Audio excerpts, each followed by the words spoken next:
महाभारत के पात्रों का पूर्व जन्म रहस्य। हमने महाभारत के समस्त चरित्रों के पूर्व जन्म और इस जन्म में पिछले जन्म के कर्मों के फल को बताने का प्रयास किया है। जैसा कि हम जानते हैं, हिंदू लोग कर्मा में विश्वास रखते हैं।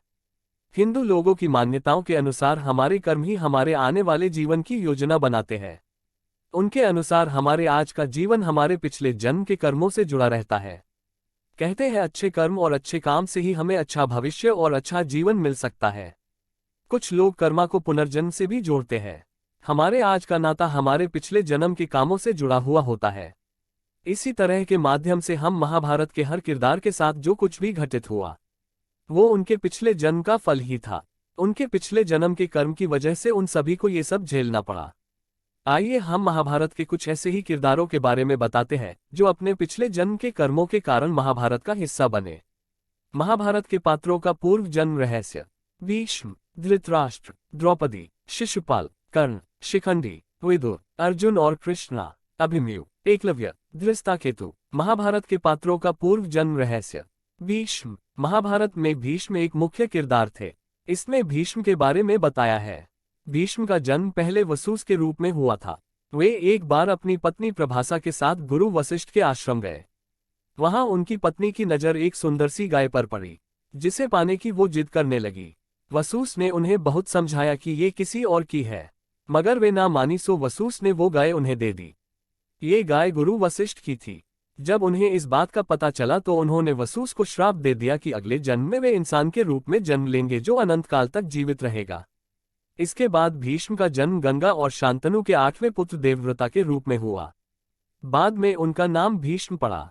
भीष्म के पिता शांतनु बहुत जल्दी दूसरी स्त्री पर मोहित हो जाया करते थे। एक बार वे राजा चेदी, जो कि मछली पकड़ने वाले थे, उनकी बेटी सत्यवती के रूप से मोहित हो गए और उनके पिता से विवाह का आग्रह किया। राजा ने ये शर्त रखी कि सत्यवती का पुत्र ही हस्तिनापुर का राजा बनेगा, तभी वे अपनी बेटी की शादी उससे करेंगे। इतना ही नहीं, उन्होंने ये भी बोला कि आगे भी उसकी बेटी का वंश ही राजगद्दी संभालेगा। शांतनु ने ये शर्त मान ली, लेकिन इसका भुगतान भीष्म को उठाना पड़ा। भीष्म ने अपने पिता की प्रतिज्ञा को पूरी करने के लिए अपने छोटे भाई विचित्रवीर्य को राजा बना दिया और भविष्य में राजगद्दी को लेकर लड़ाई न हो, जिसके लिए उन्होंने आजीवन विवाह न करने का निर्णय लिया। यही वजह है कि भीष्म ने कभी विवाह नहीं किया। धृतराष्ट्र। इसमें धृतराष्ट्र के कर्मों के बारे में बताया है। पिछले जन्म में ये एक निरंकुश शासक थे जो बहुत अत्याचारी था। एक बार वे एक झील किनारे घूमने निकले, जहां उन्होंने एक सुंदर हंस को देखा जो बहुत सारे लगभग 100 छोटे छोटे हंसों से घिरा हुआ था। उनको उस हंस की आंख बहुत भाग गई, जिसे वो अपने महल में सजाना चाहते थे। सो उन्होंने अपनी सेना को आदेश दिया कि उस हंस की आंख निकाल ले और बाकी छोटे हंसों को मार डाले। इस वजह से ही धृतराष्ट्र अंधे पैदा हुए और उनके 100 पुत्र मार दिए गए। द्रौपदी। इसमें द्रौपदी के कर्मों के पिछले जन्म के कर्म और उसके फल के बारे में बताया है। द्रौपदी पिछले जन्म में गुरु मौदगल्या की पत्नी थी, जिसका नाम इंद्रसेना था। कम उम्र में ही इनके पति का निधन हो गया और अपनी इच्छा पूर्ति के लिए इंद्रसेना ने शिव की कड़ी तपस्या की। शिव ने उनकी तपस्या से प्रसन्न होकर वरदान देना चाहा। शिव की खूबसूरती से वे मोहित हो गई और खो गई। इसी बीच उन्होंने 5 बार कह दिया कि उन्हें पति चाहिए, पति चाहिए। शिव ने उन्हें ये वरदान दे दिया, मगर ये भी कहा कि उन्हें एक ही जन्म में ये वरदान प्राप्त होगा। इस तरह द्रौपदी को 5 पति मिले। शिशुपाल। इसमें शिशुपाल के कर्मों के फल बारे में बताया है। शिशुपाल का जन्म पहले रावण और हिरण्यकश्यप के रूप में हुआ था। दरअसल वे विष्णु के सेवक थे, जिन्हें श्राप मिला था कि वे 4 बार जन्म लेंगे और हर बार विष्णु के हाथ मारे जाएंगे। कर्ण। कर्ण के जीवन के बारे में बताया है। कर्ण महाभारत में एक बहुत ही मुख्य किरदार थे। इसमें कर्ण के बारे में बताया गया है। कर्ण अपने पिछले जन्म में एक असुर राजा दंभद्भावा था। उसने कठिन तपस्या कर सूर्य को खुश किया। वे वरदान में सूर्य से अनंत जीवन मानते हैं, लेकिन सूर्य ये बोलकर मना कर देते हैं कि ऐसा नहीं हो सकता। जिसके बाद दंभद्भावा उनसे हजारों सेना रूपी कवच की मांग करते हैं जो उनकी रक्षा करे, और ये भी बोलते हैं कि एक कवच को मारने के लिए इंसान को 1000 वर्ष तक तपस्या करनी होगी और उस कवच के मरते ही वो इंसान भी मर जाएगा। धरती के सभी लोग इस असुर से परेशान थे। तब विष्णु ने इसे मारने का निर्णय लिया और नारायण जुड़वां भाई के रूप में जन्म लिया। नारा उस कवच को मारता था, वही नारायण शिव की तपस्या किया करता था। नारायण ने 999 कवच को तो मार दिया, लेकिन आखिरी कवच में दंभद्भावा सूर्य लोक में जा छुपा। कर्ण का जन्म इसी आखिरी कवच के द्वारा हुआ था। कर्ण ने अपने पिछले जन्म में बहुत पाप किए थे, वो एक असुर था। लेकिन वो सूर्य पुत्र था, जिस वजह से कर्ण के रूप में उसे बहुत सी शक्तियां प्राप्त हुई थी। वो बहुत ही अच्छा योद्धा था। शिखंडी, इसमें शिखंडी के जीवन के बारे में बताया है। अंबा काशी नरेश की बड़ी पुत्री थी। इसकी दो बहनें अंबिका और अंबालिका थी। काशी नरेश ने अपनी पुत्रियों के लिए स्वयंवर करवाया, जहां बड़े बड़े राजकुमार आए, जिसमें सौबल के राजकुमार शल्वा सबसे अच्छे थे। शल्वा और अंबा पहले से एक दूसरे को जानते थे और एक दूसरे को पसंद करते थे। अंबा ने पहले ही सोच लिया था कि वो शल्वा को अपना पति चुनेगी। स्वयंवर चलता ही होता है कि तभी वहां भीष्म आ जाते हैं। भीष्म वहां अपने छोटे भाई विचित्रवीर्य की शादी के लिए उस स्वयंवर में आते हैं। यहां आकर वो काशी नरेश से कहते हैं कि मैं हस्तिनापुर के राजा और अपने छोटे भाई विचित्रवीर्य की तरफ से आया हूं। हमेशा से काशी की राजकुमारियां की शादी हस्तिनापुर में होते आई है और आप इस स्वयंवर के द्वारा उस नियम को तोड़ रहे हो और हमें अपमानित कर रहे हो। मैं आपकी पुत्रियों को अपने साथ हस्तिनापुर ले जा रहा हूं, जहां इनकी शादी वहां के राजा के साथ होगी। इस सभा में उपस्थित लोगों में किसी को ऐतराज है तो मुझे रोकने की कोशिश कर सकता है। तभी शल्वा, जो अंबा से प्रेम करता था, भीष्म को रोकने की कोशिश करता है, लेकिन उसका भीष्म से कोई मेल नहीं होता और उसे हार माननी पड़ती है। भीष्म तीनों राजकुमारी को अपनी मां सत्यवती से मिलवाता है। अंबिका और अंबालिका तो खुशी से राजा विचित्रवीर्य से विवाह करने को तैयार हो जाती है। लेकिन अंबा, जो शल्वा से प्रेम करती है, भीष्म से ये बताती है और शल्वा के पास जाने की आज्ञा मांगती है। भीष्म उसकी बात मान जाते हैं और पूरी इज्जत के साथ उसे सौबल भेज देते हैं। अंबा सौबल पहुंचती है तो शल्वा उसे अपनाने से इनकार कर देते हैं। उन्हें लगता है भीष्म ने उन्हें भीख में अंबा लौटा दी है। उन्हें भीष्म से हारने का भी बहुत दुख होता है। तब अंबा के पास हस्तिनापुर जाने के अलावा कोई रास्ता नहीं होता है। अंबा इस सब का जिम्मेदार भीष्म को मानती है। उन्हें लगता है अगर भीष्म स्वयंवर में नहीं आते तो ऐसा नहीं होता। वो अपने पिता के पास बिना शादी के नहीं जाना चाहती थी, क्योंकि वे जानती थी इससे उनके पिता की बदनामी होगी। तब अंबा भीष्म के पास जाकर उनसे विवाह करने का आग्रह करती है। लेकिन भीष्म भी धर्म संकट में होते हैं, क्योंकि उन्होंने आजीवन विवाह न करने की प्रतिज्ञा ली हुई थी। तो वे अंबा से विवाह करने को मना कर देते हैं। तब अंबा अपने नाना होत्रवाहना के पास जाती है, जो उन्हें परशुराम की आराधना करने को कहते हैं। परशुराम भीष्म के गुरु होते हैं, जिनकी बात भीष्म कभी मना नहीं करते। परशुराम अंबा की बात सुनते हैं और उन्हें आश्वासन देते हैं कि भीष्म से उनका विवाह वो जरूर करवाएं। परशुराम पहले भीष्म को सलाह देते हैं, लेकिन भीष्म नहीं मानते। तब वे उन्हें ऐसा करने की आज्ञा देते हैं। भीष्म इस आज्ञा को भी अस्वीकारते हैं। तब परशुराम और भीष्म के बीच युद्ध होता है, जो कई दिन चलता है। इस युद्ध का कोई परिणाम नहीं निकलता है। तब सभी देवी देवता इसे रोकने को बोलते हैं। अंबा अब अपनी देव सुब्रमण्य को पुकारती है, जो उन्हें कमल के फूलों की माला देते हैं, जो कभी नहीं सूखती है, और ये भी कहते हैं कि जो इस माला को पहन लेगा वही भीष्म का दुश्मन होगा और उसी के हाथों भीष्म का वध होगा। अंबा बहुत सी जगह जाती है, मगर कोई भी ऐसा नहीं मिलता जो इस माला को ग्रहण कर भीष्म को चुनौती दे सके। तब अंबा थक हार कर वो माला पंचाल के राजा द्रौपद के दरवाजे पर रख देती है। इसके बाद अंबा शिव की तपस्या कर भीष्म का वध करने का वरदान मांगती है। शिव उन्हें वरदान तो देते हैं, लेकिन बोलते हैं कि ये इस जन्म में नहीं हो सकता, उन्हें अगला जन्म लेना होगा। तब अंबा अपने आप को खुद मार देती है।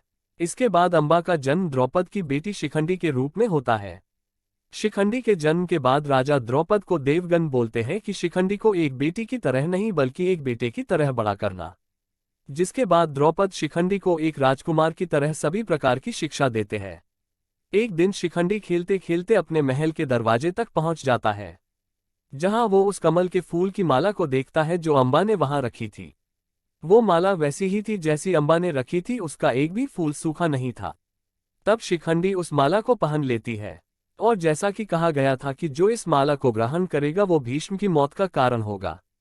महाभारत युद्ध के दौरान शिखंडी ही भीष्म की मौत का कारण होती है। शिखंडी स्त्री के रूप में पुरुष था। उसका बाहरी शरीर स्त्री जैसा, लेकिन आंतरिक मन सोच पुरुष जैसे थी। जब शिखंडी की शादी एक स्त्री से हुई तो शादी के बाद उसे ज्ञात हुआ कि ये पुरुष के रूप में स्त्री है। इसे धोखा समझकर वो स्त्री अपने पिता के घर चली गई, और उसके पिता शिखंडी के पूरे परिवार को तहस नहस कर देने की धमकी देते हैं। इस बात का जिम्मेदार शिखंडी अपने आप को मानता था, और उसने तपस्या कर अपने आप को पुरुष बनाने का वरदान मांगा। शिव ने शिखंडी को इस वरदान से परिपूर्ण किया। युद्ध में किसी औरत का जाना युद्ध के नियम के खिलाफ माना जाता था, लेकिन शिखंडी स्त्री रूप में पुरुष था, जिस वजह से अर्जुन शिखंडी को कुरुक्षेत्र में ले जा सके। जब भीष्म उसे देखते हैं तो तुरंत जान जाते हैं कि ये अम्बा है और अपना धनुष नीचे कर देते हैं, क्योंकि किसी स्त्री के साथ युद्ध करना भी नियम के खिलाफ होता है। जिसके बाद अर्जुन उन पर प्रहार कर देता है। इस तरह शिखंडी, जो अम्बा का रूप थी, भीष्म की मौत की वजह बनी। शिखंडी की मौत अश्वत्थामा के हाथों हुई थी। महाभारत युद्ध की समाप्ति के बाद पांडव अपनी जीत के बाद अपने महल में सो रहे होते हैं, तभी अश्वत्थामा पांडव को मरने के लिए उनके कक्ष में न जाके दूसरे में चला जाता है, जहां शिखंडी, धृष्टाद्युम्न और द्रौपदी के बेटे सो रहे होते हैं। अश्वत्थामा उन्हें पांडव समझ के मार डालता है। विदुर, इसमें विदुर के समस्त जीवन के बारे में बताया है। मंडूक मुनि के श्राप के कारण इनका जन्म शूद्र परिवार में हुआ था। ये यमराज का रूप थे। मंडूक मुनि ने इन्हें इसलिए श्राप दिया था क्योंकि इन्होंने धोखे से बेकसूर लोगों को मार दिया था। विदुर धृतराष्ट्र और पांडव के सौतेले भाई थे। विचित्रवीर्य हस्तिनापुर के राजा की मौत बिना किसी संतान के हो जाती है। सत्यवती को अपने कुल वंश की चिंता होती है। उन्हें लगता है कि अब वंश कैसे बढ़ेगा। तब सत्यवती भीष्म से विचित्रवीर्य की पत्नियों अंबिका और अंबालिका से विवाह करने को कहती है, लेकिन भीष्म अपनी प्रतिज्ञा के चलते मना कर देते हैं और उन्हें अपने एक और पुत्र व्यास को बुलाने को बोलते हैं। व्यास बहुत बड़े ज्ञानी और तपस्वी होते हैं। सत्यवती व्यास को अपने ज्ञान और तप से अंबिका और अंबालिका को गर्भवती करने को बोलते हैं। व्यास अपनी मां की बात को मना नहीं कर पाते और अंबिका और अंबालिका को एक एक कर अकेले अपने पास बुलाते हैं। पहले अंबिका व्यास के पास जाती है। अंबिका महान योगी व्यास के सामने डर जाती है और अपनी आंख बंद कर लेती है, जिस वजह से उनका बेटा अंधा होता है, जो धृतराष्ट्र होता है। अब अंबालिका जाती है। अंबालिका बहुत डरी सहमी और कमजोर हो जाती है, जिस वजह से उनका बेटा कमजोर पैदा होता है, जो पांडव होता है। तीसरी बार अंबिका और अंबालिका अपनी जगह किसी दासी को भेज देती है। वो दासी पूरी हिम्मत और विश्वास के साथ जाती है, जिसकी वजह से उसका बेटा तंदुरुस्त होता है, जिसका नाम विदुर होता है। विदुर की मां शूद्र होती है। विदुर ने अपनी पूरी शिक्षा भीष्म से ग्रहण की थी और वे उन्हें ही अपना पिता मानते थे। अच्छी जाति और ऊंचे खानदान में जन्म न होने के कारण विदुर को हमेशा नकारा गया। वे धृतराष्ट्र और पांडव से बड़े थे और राजा बनने के लिए सबसे उपयुक्त थे, तब भी वे नहीं बन सके। धृतराष्ट्र के अंधे होने की वजह से पांडव को राजा बनाया गया, जिसका समर्थन विदुर ने भी किया। विदुर हस्तिनापुर के महामंत्री थे, जिनसे पूछे बिना राजा कोई काम नहीं करता था। पांडव की मौत के बाद धृतराष्ट्र राजा बने और विदुर उनके महामंत्री। कहते हैं विदुर धृतराष्ट्र का दायां हाथ हुआ करते थे। उनसे पूछे बिना कोई भी निर्णय नहीं लिया जाता था। विदुर बहुत ज्ञानी पुरुष थे। अर्जुन और कृष्णा। अर्जुन और कृष्णा महाभारत के अहम कैरेक्टर है। इसके माध्यम से उनके जीवन में प्रकाश डालने का प्रयास किया गया है। कृष्णा ने भागवत गीता में अर्जुन से कहा था कि वो नारा और कृष्णा हरि नारायण है। नारा और नारायण विष्णु का रूप थे। कर्ण जो दंभद्भावा का रूप था, जिसके 999 कवच तो नारा और नारायण ने मार दिए थे, लेकिन एक जो बच गया था और कर्ण के रूप में जन्म लिया था, उसे मारने के लिए नारा और नारायण अर्जुन और कृष्ण के रूप में आते हैं। यही वजह है कि अर्जुन और कृष्ण के बीच गहरी दोस्ती रहती है। दोनों के बीच अनूठा ही रिश्ता होता है। नारा के रूप में अर्जुन ही फिर कर्ण का वध करता है। अभिमन्यु। इसमें अभिमन्यु के पिछले जन्म के कर्म और उसके फल के बारे में बताया गया है। अभिमन्यु ने पहले कल्यावना के रूप में जन्म लिया था। कृष्णा ने इसे मार डाला था और इसके शरीर को जला दिया था, लेकिन कृष्णा ने इसकी आत्मा को एक कपड़े से बांध दिया था और अपने महल द्वारका ले आए थे, जहां उन्होंने इसे एक डब्बे में बंद कर दिया था। भीम और हिडिंबा का पुत्र घटोत्कचा उस समय द्वारका में रहता था। उसे हिडिंबा ने सुभद्रा, अर्जुन की पत्नी, की रक्षा के लिए भेजा था, क्योंकि उस समय पांडव वन में अपना वनवास काट रहे थे। किसी वजह से कृष्णा ने घटोत्कच को डांट दिया, जिससे नाराज होकर घटोत्कच कृष्णा की शिकायत करने सुभद्रा के पास गए। तब सुभद्रा कृष्णा से बात करने के लिए उनके पास जाती है। कृष्णा वहां नहीं होते हैं। तब सुभद्रा की नजर उस अद्भुत से डब्बे पार पड़ती है, जिसे देखने की चाह में सुभद्रा उसे खोल देती है और फिर उसमें से अद्भुत सा प्रकाश निकलता है, जिसे सुभद्रा के गर्भ के रूप में धारण कर लेती है और बेहोश हो जाती है। यही कल्यावना का जन्म फिर अभिमन्यु के रूप में होता है। यही कारण है कि कृष्णा ने चक्रव्यूह का आधा रहस्य ही सुभद्रा को सुनाया था, जब अभिमन्यु उनके गर्भ में था। अभिमन्यु चक्रव्यूह में घुसने का रास्ता तो जानते थे, किंतु बाहर निकलने का रास्ता उन्हें ज्ञात नहीं था। ये भी कहा जाता है कि अभिमन्यु को चंद्रदेव ने भेजा था, जो सिर्फ 16 वर्ष तक पृथ्वी में रह सकता था। कृष्णा और अर्जुन ये बात जानते थे कि अभिमन्यु को चक्रव्यूह में सिर्फ घुसने का रास्ता पता है, वो बाहर नहीं निकल सकता। फिर भी उन्होंने उसे नहीं रोका, क्योंकि वो जानते थे कि उसकी जीवन सिर्फ 16 वर्षों का है, जो अब खत्म होने वाला है। यही वजह थी कि अभिमन्यु 16 वर्ष की आयु में महाभारत युद्ध के दौरान कर्ण के हाथों मारे जाते हैं। कर्ण को अभिमन्यु से युद्ध करते समय ये पता होता है कि वो उसके भाई का पुत्र है। कुंती एक दिन पहले ही उससे बताती है कि वो उसका बड़ा पुत्र और पांडवों का भाई है, किंतु तब भी कर्ण अभिमन्यु को मार देता है, क्योंकि वो अर्जुन से अपने अपमान का बदला लेना चाहता था। एकलव्य, इसमें एकलव्य के कर्मों के पिछले जन्म के कर्म और उसके फल के बारे में बताया गया है। एकलव्य कृष्ण के चचेरे भाई थे। वो देवश्रवा के पुत्र थे। देवश्रवा वासुदेव के भाई थे। देवश्रवा जंगल में खो जाते हैं, जिसे हिरण्यधानु ढूंढते हैं, इसलिए एकलव्य हिरण्यधानु के पुत्र कहलाते हैं। एकलव्य धनुर्विद्या सीखने गुरु द्रोण के पास जाते हैं। द्रोण को जब पता चलता है एकलव्य नीची जाति का है, तो वो उसे अपने आश्रम से बाहर निकाल देते हैं और धनुर्विद्या सिखाने से मना कर देते हैं। इसके बाद एकलव्य द्रोण की मूर्ति बनाकर उसके सामने धनुर्विद्या का ज्ञान प्राप्त करते हैं। कहते हैं एकलव्य अर्जुन से भी महान धनुर्धारी था। जब ये बात द्रोण को पता चली तो उन्होंने एकलव्य से अपनी गुरु दक्षिणा मांगी। द्रोण ने एकलव्य से उसके दाएं हाथ का अंगूठा मांगा, जिससे वो कभी धनुष न चला सके। एकलव्य ने एक अच्छे शिष्य होने के नाते उन्हें अपना अंगूठा दे दिया। एकलव्य की मौत कृष्ण के द्वारा रुक्मणी स्वयंवर के दौरान हुई थी। वे अपने पिता की रक्षा करते हुए मारे गए। इसके बाद कृष्ण ने एकलव्य को द्रोण से बदला लेने के लिए फिर से जन्म लेने का वरदान दिया। एकलव्य ने फिर धृष्टद्युम्न के रूप में जन्म लिया। ये द्रौपद नरेश का पुत्र और द्रौपदी का भाई था, जिसे द्रौपद नाम से भी जाना जाता था। महाभारत युद्ध में द्रौपद भी शामिल था और उसने द्रोण को मारकर अपना बदला लिया था। धृष्टाकेतु, इसमें धृष्टाकेतु के कर्मों के पिछले जन्म के कर्म और उसके फल के बारे में बताया गया है। धृष्टाकेतु शिशुपाल का पुत्र था। ये एक महान योद्धा था। भीष्म पितामह भी इसे एक अच्छा और महान योद्धा मानते थे। धृष्टाकेतु का वध अर्जुन के हाथों महाभारत युद्ध के दौरान हुआ था।